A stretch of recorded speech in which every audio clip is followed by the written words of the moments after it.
India Legal presents Courts Roundup.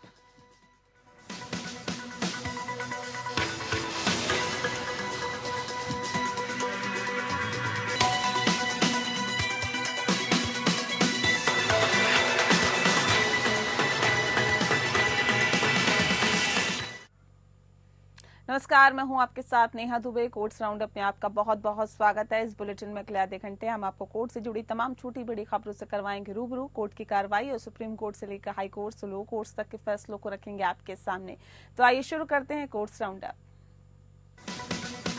India Legal presents Courts Roundup.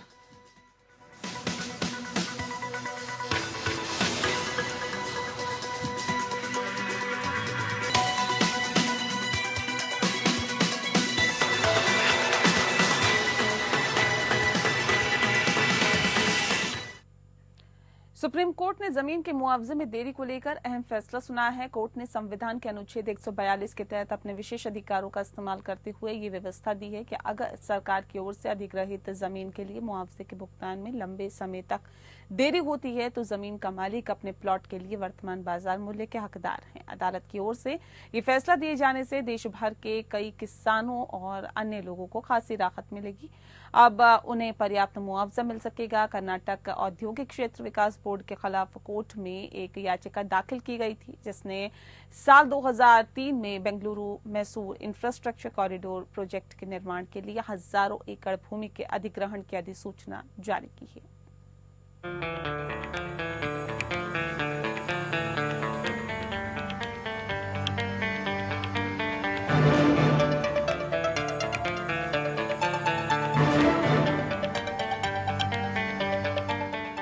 अफसरों के सुस्त रवैये के कारण 22 साल से मुआवजे का इंतजार कर रहे भूमि मालिकों से जुड़े मामले में सुप्रीम कोर्ट ने अहम फैसला दिया है और कहा है कि कल्याणकारी राज्य में संपत्ति का अधिकार मानवाधिकार है।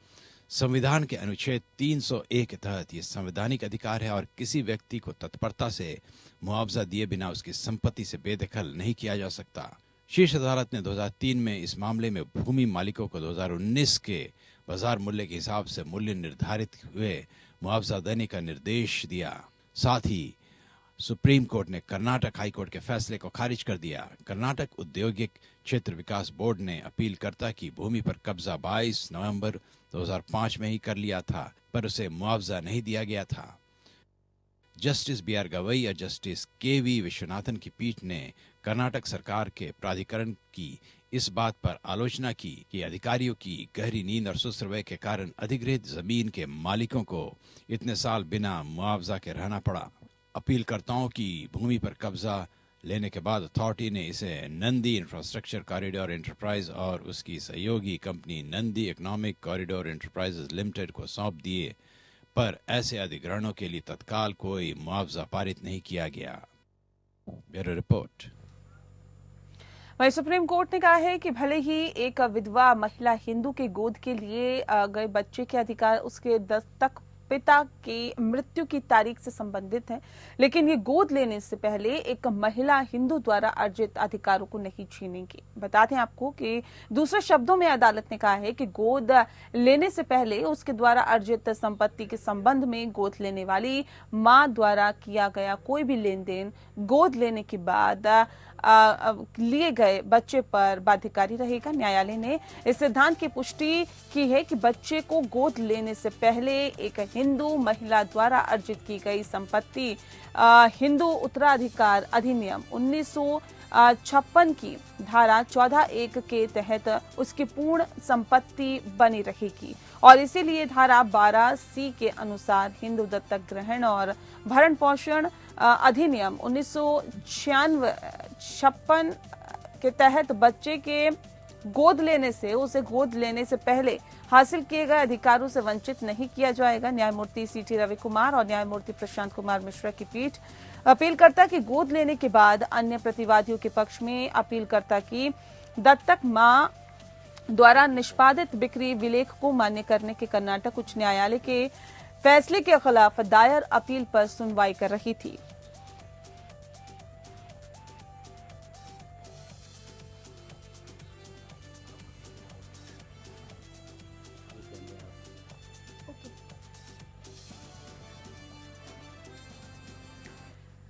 सुप्रीम कोर्ट ने सेवा कर रिफंड से संबंधित एक महत्वपूर्ण कानूनी मामला उठाया है। ये मुद्दा इस दावे से उठता है कि वित्त अधिनियम के तहत जारी की गई अधिसूचनाएं अधिकार क्षेत्र से बाहर और असंवैधानिक थी। भारत संघ बनाम टोरेंट परिवार लिमिटेड के मामले में याचिकाकर्ता ने गुजरात उच्च न्यायालय के तहत संविधान के अनुच्छेद 226 के तहत राहत मांगी।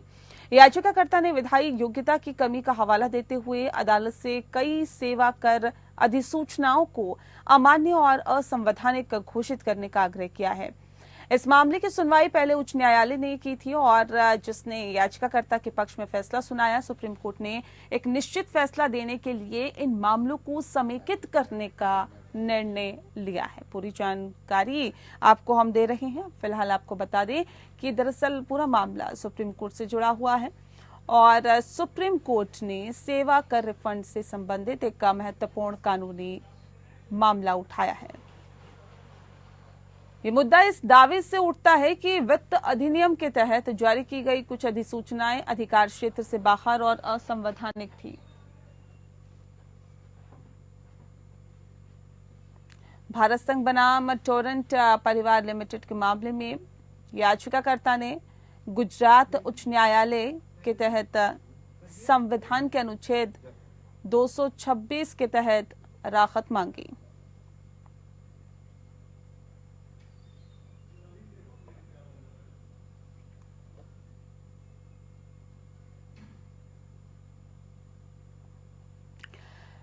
तो सुप्रीम कोर्ट से जुड़ा हुआ है पूरा मसला है।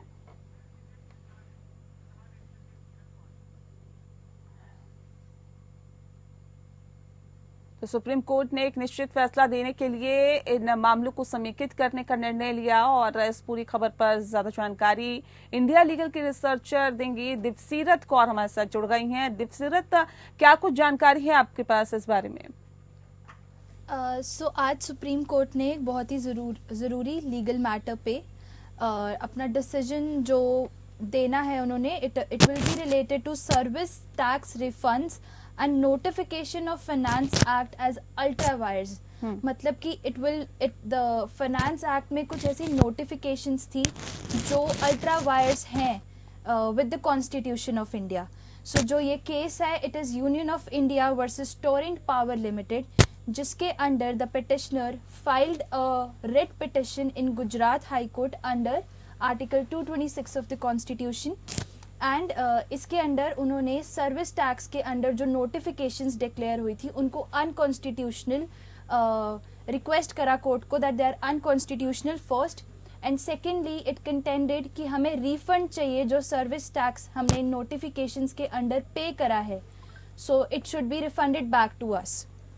सो इसके अंदर दो रिट्स जो हैं मंडेमस एंड सरशरेरी के चलते they wanted a refund of 24,11,265 rupees and 4,72,03,838 rupees.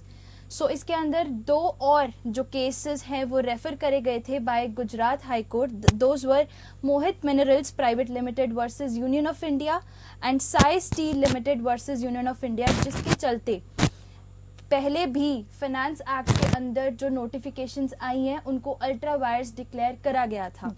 But then the respondent said कि जो ये रिफंड है ये रिजेक्ट होना चाहिए बिकॉज ऐसी कोई भी प्रोविजन नहीं दी हुई एंड उन्होंने बोला कि सेंट्रल एक्साइज एक्ट जो है उसके अंडर आप ऐसा कोई भी रिफंड नहीं मांग सकते, जिसके चलते गुजरात हाई कोर्ट ने ये डिसीजन दिया कि अगर कोई भी रिट फाइल होती है बाय एनी पर्सन तो वो रिफंड मांग सकता है if the notification is not according to the constitution.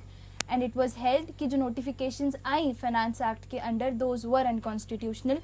और आज सुप्रीम कोर्ट में अ वेरी गुड फीमेल जज उन्होंने अपना डिसीजन दिया कि देयर आर वेरियस पिटिशंस जो बिल्कुल ही सिमिलर मैटर्स पे हैं और इनको कनेक्ट करा जाएगा और एक डिसीजन आगे दिया जाएगा इसके चलते। जी बहुत शुक्रिया आपका दिवसीरत तमाम जानकारी हम तक पहुंचाने के लिए। तेरा सच्चा सौदा के प्रमुख गुरमीत राम रहीम की एक बार फिर से मुश्किलें बढ़ती हुई नजर आ रही है। 2002 में हुए एक हत्याकांड के मामले में उन्हें नोटिस जारी किया गया है और इस मामले में सीबीआई कोर्ट ने राम रहीम को उम्र कैद की सजा सुनाई थी, लेकिन हाई कोर्ट ने उन्हें बरी कर दिया। अब सीबीआई ने इस मामले में सुप्रीम कोर्ट का रुख किया है और सुप्रीम कोर्ट ने इस मामले में राम रहीम को नोटिस जारी किया है। मुख्य न्यायाधीश संजीव खन्ना और जस्टिस संजय कुमार की खंडपीठ ने मामले में बरी किए गए आरोपियों से जवाब मांगा है। बता दें आपको कि 10 जुलाई 2002 की शाम सिरसा डेरे के प्रबंधक रंजीत सिंह की गोली मारकर हत्या कर दी गई थी और इस हत्या के पीछे गुमनाम चिट्ठी को वजह बताया गया था और इसमें सिरसा स्थित डेरा प्रमुख और डेरा मुख्यालय में गुरमीत राम रहीम द्वारा महिलाओं के यौन शोषण के आरोपों को उजागर किया गया और शक था कि डेरा के तत्कालीन प्रबंधक रंजीत सिंह ने उस चिट्ठी का प्रचार प्रसार करवाया था। इस चिट्ठी के सार्वजनिक होने के साथ ही डेरा के मैनेजर की संदिग्ध हत्या के बाद बड़े पैमाने पर लोगों में आक्रोश पैदा हो गया था। 2003 में इस मामले की जांच सीबीआई को सौंप दी गई थी। जांच के बाद सीबीआई ने डेरा प्रमुख गुरमीत राम रहीम को उम्र कैद की सजा सुनाई थी। 28 मई 2024 को पंजाब और हरियाणा हाईकोर्ट ने सीबीआई की सजा को खारिज करते हुए राम रहीम को बरी कर दिया था।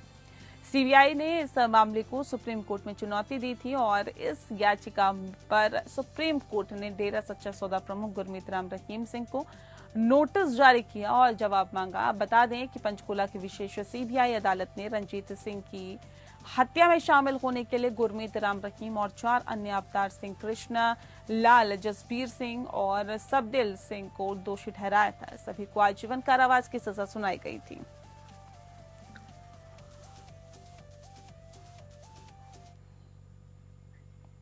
रोहित वेमुला और पायल तड़वी की माताओं द्वारा उच्च शिक्षण संस्थानों में जातिगत भेदभाव की शिकायत करते हुए दायर जनहित याचिका में सुप्रीम कोर्ट ने विश्वविद्यालय अनुदान आयोग से कहा है कि वह यूनिवर्सिटी से समान अवसर प्रकोष्ठ की स्थापना के संबंध में डेटा एकत्र करें और यूजीसी विनियमन 2012 के तहत प्राप्त शिकायतों की कुल संख्या के साथ साथ की गई कार्रवाई की रिपोर्ट भी प्रस्तुत करें। जस्टिस सूर्यकांत और जस्टिस उज्जवल भुयान की खंडपीठ ने सीनियर एडवोकेट इंदिरा जयसिंह की दलीलें सुनने के बाद यह आदेश पारित किया।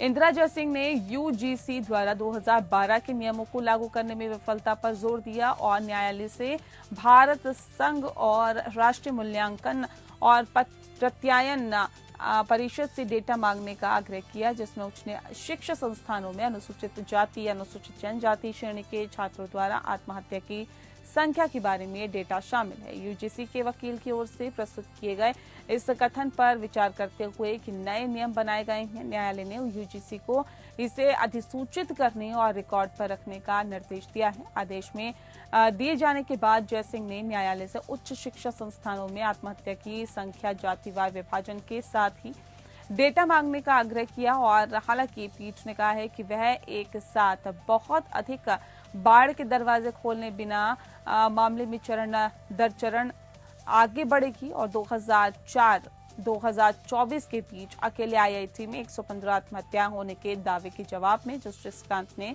टिप्पणी की है कि न्यायालय मामले की संवेदनशीलता से परिचित है और 2012 के विनियमों को वास्तविकता में बदलने के लिए एक तंत्र खोजने के लिए समय समय पर इसकी सुनवाई शुरू करेगा।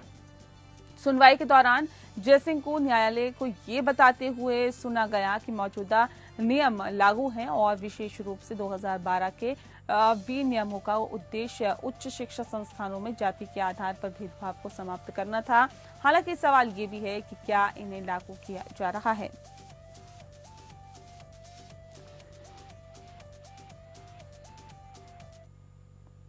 अगली खबर का रुख करते हैं। सुप्रीम कोर्ट ने 2 जनवरी को दिए गए एक निर्णय में स्पष्ट किया है कि पूर्ववर्ती आंध्र प्रदेश राज्य पर सभी लागू कानून तेलंगाना और आंध्र प्रदेश के नवगठित राज्यों पर तब तक लागू रहेंगे जब तक कि कानूनों में परिवर्तन, निरसन या संशोधन नहीं किया जाता। सीटी रवि कुमार और जस्टिस राजेश बिंदल की पीठ ने आंध्र प्रदेश हाईकोर्ट द्वारा पारित एक सामान्य निर्णय को खारिज कर दिया, जिसमें भ्रष्टाचार निवारण अधिनियम 1988 के तहत कार्रवाई को इस आधार पर रद्द कर दिया गया था कि कथित अपराध पूर्ववर्ती राज्य के विभाजन के बाद भी आंध्र प्रदेश के अधिकार क्षेत्र में थे।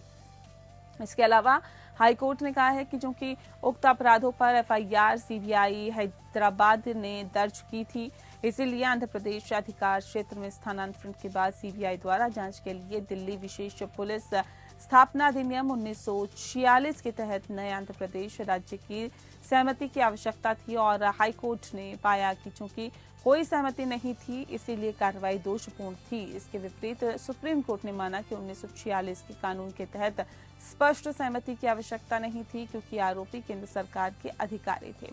सीबीआई ने 2 रिट याचिकाओं में पारित आंध्र प्रदेश हाईकोर्ट के 13 अप्रैल 2023 के फैसले को चुनौती दी है।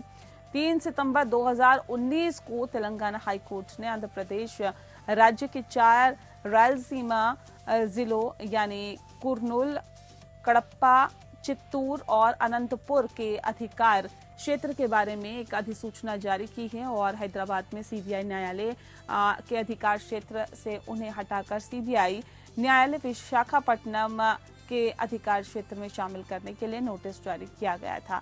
2 जून 2014 को आंध्र प्रदेश पुनर्गठन अधिनियम 2014 ने आंध्र प्रदेश को आंध्र प्रदेश और तेलंगाना राज्य में विभाजित कर दिया। हालांकि भौगोलिक विभाजन के बावजूद दिसंबर 2018 तक आंध्र प्रदेश हाईकोर्ट के पास दोनों राज्यों पर अधिकार क्षेत्र बना रहा।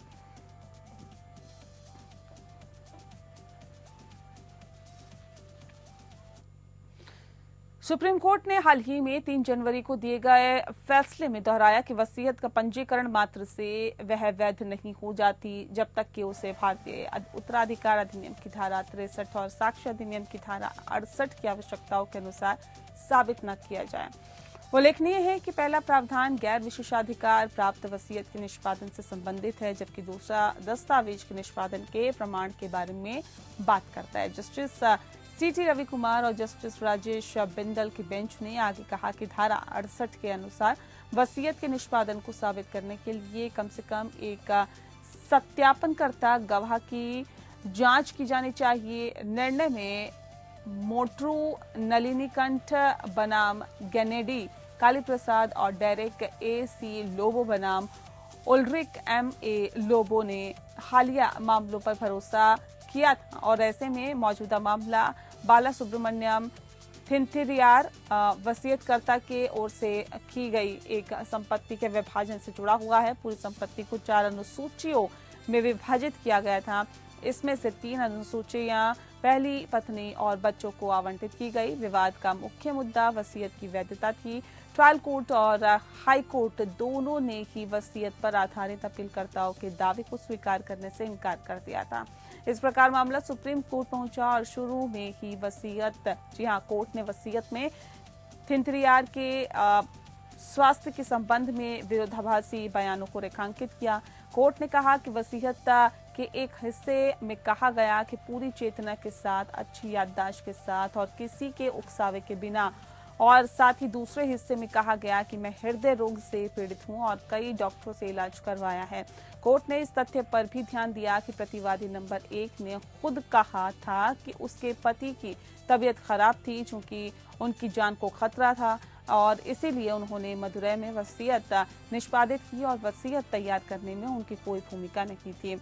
बता दें कि कोर्ट ने आगे कहा कि प्रस्तावक स्वीकृत के लिए कोर्ट के समक्ष वसीयत पेश करने वाला व्यक्ति है और साथ ही संतोषजनक साक्ष्य द्वारा 2 बातें स्थापित करनी होगी। पहली की वसीयत पर वसीयतकर्ता द्वारा हस्ताक्षर किए गए थे। दूसरा, वसीयतकर्ता मानसिक रूप से स्वस्थ था और वह वसीयत की प्रकृति को समझता था। इसके आधार पर न्यायालय ने नोट किया कि अपीलकर्ता संख्या 1 ने दावा किया है कि वसीयत के निष्पादन में उसकी कोई भूमिका नहीं थी और इसे किसी के कहने पर निष्पादित किया गया था।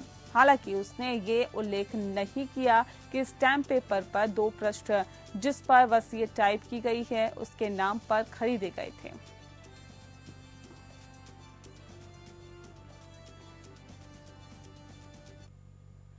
कासगंज में 26 जनवरी 2018 को तिरंगा यात्रा के दौरान भड़के दंगे में एबीवीपी कार्यकर्ता चंदन गुप्ता की हत्या के मामले में एनआईए की विशेष अदालत ने सभी 28 दोषियों को एनआईए कोर्ट उम्र कैद की सजा सुनाई।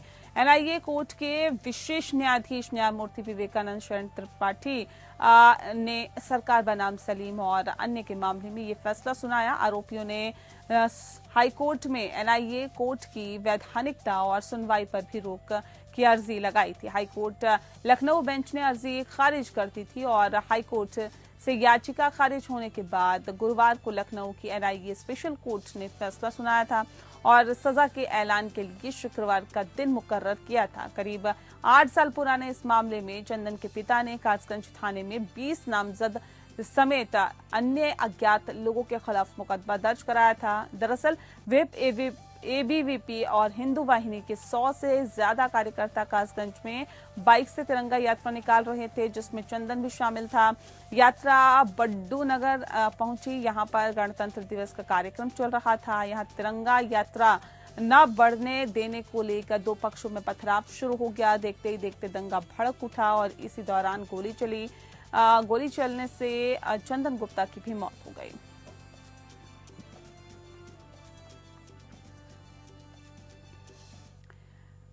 इलाहाबाद हाईकोर्ट ने हाल ही में एक मामले में कहा है कि पतियों के लिए विक्टोरियन युग की पुरानी मानसिकता को त्यागने और ये समझने का समय आ गया है कि पत्नी का शरीर, निजता और अधिकार उसके अपने हैं और पति के नियंत्रण को स्वामित्व के अधीन नहीं है। और न्यायालय ने इस बात पर जोर दिया है कि पति से अपेक्षा की जाती है कि वह अपनी पत्नी के भरोसे, विश्वास और निष्ठा का सम्मान करे। कोर्ट ने कहा है कि पति और पत्नी के अंतरंग संबंधों के वीडियो साझा करना दोनों के बंधनों के लिए महत्वपूर्ण अंतर्निहित निजता का उल्लंघन है। जस्टिस विनोद दिवाकर की पीठ ने कहा है कि पत्नी पति का विस्तार नहीं है, बल्कि एक ऐसी व्यक्ति है जिसके अपने अधिकार, इच्छाएं और एजेंसी हैं। उसकी शारीरिक स्वतंत्रता और निजता का सम्मान करना न केवल एक कानूनी दायित्व है, बल्कि वास्तव में समान संबंध को बढ़ावा देने के लिए पति की नैतिक अनिवार्यता भी है। अदालत ने ये टिप्पणियां पति की ओर से दायर एक याचिका को खारिज करते हुए की, जिस पर पत्नी की जानकारी और सहमति के बिना अंतरंग कृत्यों का वीडियो गुप्त रूप से रिकॉर्ड करने के बाद उसके फेसबुक पर अपलोड करने और फिर पत्नी के चचेरे भाई के साथ साझा करने के आरोप लगाए गए हैं। उन्होंने आरोप पत्र को चुनौती देते हुए हाईकोर्ट का रुख किया, जिसमें सूचना प्रौद्योगिकी अधिनियम की धारा 67B के तहत मामले की पूरी आपराधिक कार्रवाई और आदेश को रद्द कर दिया गया। साथ ही तर्क दिया गया कि शिकायतकर्ता का कानूनी रूप से विवाहित पति होने के नाते धारा 67B आईटी अधिनियम के तहत कोई अपराध नहीं बनता। दूसरी ओर पति की याचिका को चुनौती देते हुए एजीए ने तर्क दिया कि उसके खिलाफ गंभीर आरोप है और भले ही शिकायतकर्ता आवेदक की कानूनी रूप से विवाहित पत्नी है, लेकिन उसे उसका अश्लील वीडियो बनाने और उसे यानी कि शिकायतकर्ता के चचेरे भाई के साथ साझा करने का कोई अधिकार नहीं है। कोर्ट ने कहा कि वैवाहिक संबंध इस सिद्धांत के अपवाद नहीं है। पत्नी का शरीर उसकी अपनी संपत्ति है और उसके निजी और अंतरंग जीवन के सभी पहलुओं में उसकी सहमति सर्वोपरि है। पति की भूमिका स्वामी या मालिक की नहीं, बल्कि एक समान भागीदार की है। और अब आइए, हिंदू परिवार की विधवा जो एक बच्चे की संरक्षक भी है, उसकी संपत्ति की निपटान करने का अधिकार क्या होता है, इंडिया लीगल के वेब रिपोर्टर से समझते हैं।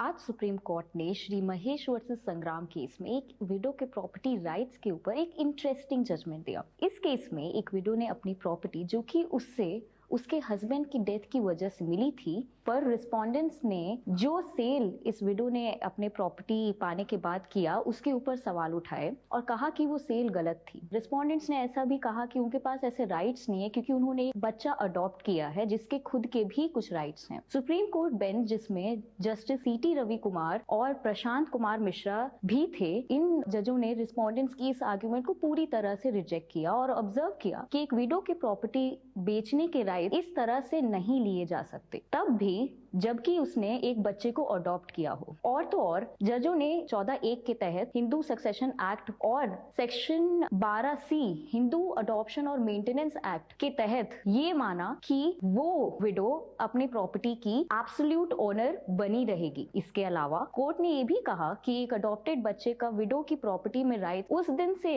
आते हैं जिस दिन से वो अडॉप्ट किया गया था। फाइनली इस केस में कोर्ट ने ये माना कि विडो को अपने डेड हस्बैंड की प्रॉपर्टी में राइट्स सिर्फ एक अडॉप्टेड चाइल्ड के आने से नहीं चले जाते।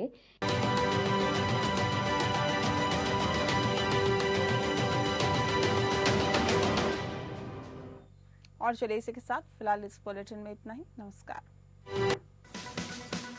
India Legal presents Courts Roundup.